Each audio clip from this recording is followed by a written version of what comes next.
Vous êtes chez Tartampion, salut à tous, et voici l'ouvre ta boîte du jeu Recto Verso. Vous êtes chez Tartampion, et c'est toujours l'ouvre ta boîte du jeu Recto Verso. Tournez dans les deux sens, car il y a deux éditeurs sur ce jeu-là. On va quand même regarder ce qu'il y a à l'intérieur de cette jolie boîte, joliment illustrée. On ouvre. Alors on a tout de suite la règle du jeu avec une première explication du jeu en une seule page et ensuite toute l'installation bien plus détaillée, le déroulement du jeu, mais c'est très simple à comprendre. Ce qui est très important à savoir pour cette ouvre ta boîte, c'est qu'on vous explique ici ce que vous allez dépuncher. Et attention, je vous le dis tout de suite, vous allez le voir, il ne faut pas jeter ces 4 planches d'où vous allez sortir tous les jetons, car elles vont vous servir à tapisser le fond de votre boîte et le recouvrir avec l'emballage plastique pour laisser sur le dessus uniquement le plateau bien installé. D'ailleurs, on le voit ici à la fin de la règle, c'est les règles coopératives pour 2 joueurs. On le voit ici, ce fameux plateau en carton très épais, vous voyez, on regarde, on voit bien l'emplacement où on va construire nos bâtiments et on voit bien la fente ici dans laquelle on pourra installer les cartes. On a les petits coins qui correspondent à l'emballage plastique ici et la fente correspond à ce trou-là. Donc n'installez pas votre jeu comme ça, sinon vous allez galérer, les cartes vont partir dans tous les sens.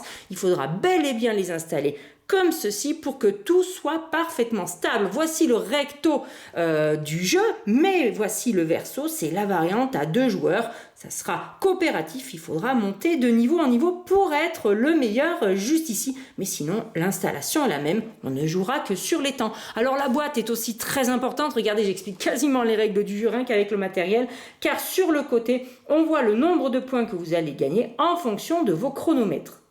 À l'intérieur de la boîte, vous allez retrouver 64 cartes au total qui sont recto verso, c'est la moindre des choses dans un jeu comme ceci. 32 ont un fond bleu comme ceci, c'est facile, on n'utilisera pas le bâtiment rouge, alors que 32 ont un fond violet, et là, on le voit bel et bien apparaître. Alors comme je vous disais, les cartes sont recto verso, vous avez, quand vous jouez, vous voyez, on l'insère comme ceci dans la fente, une face ici qui correspond à une composition, et bien le joueur en face aura l'autre côté, mais c'est bel et bien la même composition sur cette partie-là de la carte.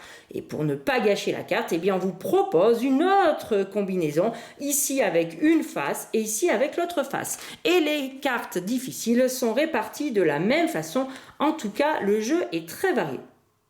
On trouve également dans le jeu 30 petits jetons partenaires qui ont tous un dos comme ceci gris, et de l'autre côté il y a des couleurs, il y a 5 jetons par couleur, et dans le jeu vous voyez on trouve ces 6 couleurs là. Alors moi dans les sachets en plastique qui sont bel et bien livrés à l'intérieur du jeu, je les ai déjà séparés, comme ça chacun a choisi ses couleurs, et on va trouver de façon correspondante 6 jetons hexagonaux. Alors ceux-ci sont identiques en recto verso, qui correspondent aux couleurs que je vous ai données. Donc voyez, nous quand on joue avec nos 3 couleurs préférées, c'est celle-ci, et ça c'est pour le cas où on joue à 6 joueurs.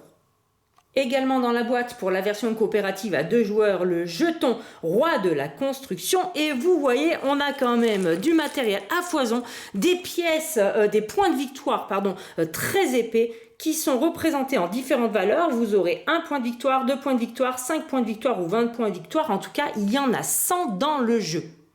Et pour finir, pour construire vos bâtiments, il vous faudra ces lourdes pièces en bois. Il y en a 11, elles ont des tailles et des couleurs différentes.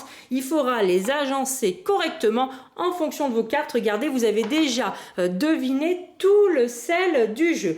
En tout cas, comme je vous l'ai dit, n'oubliez pas au fond de la boîte de garder vos planches de punchboard. Et dans la boîte, vous allez pouvoir ranger tout bien comme il faut. Vous voyez, regardez, ça prend sa place et ça se range très très vite, ce qui est intéressant puisque le jeu se joue également très très vite. En tout cas, chers amis, je vous remercie de m'avoir suivi pour le matériel du jeu Recto Verso. Je vous dis à très bientôt pour les explications des règles. Et d'ici là, comme d'habitude, n'oubliez pas, amusez-vous bien!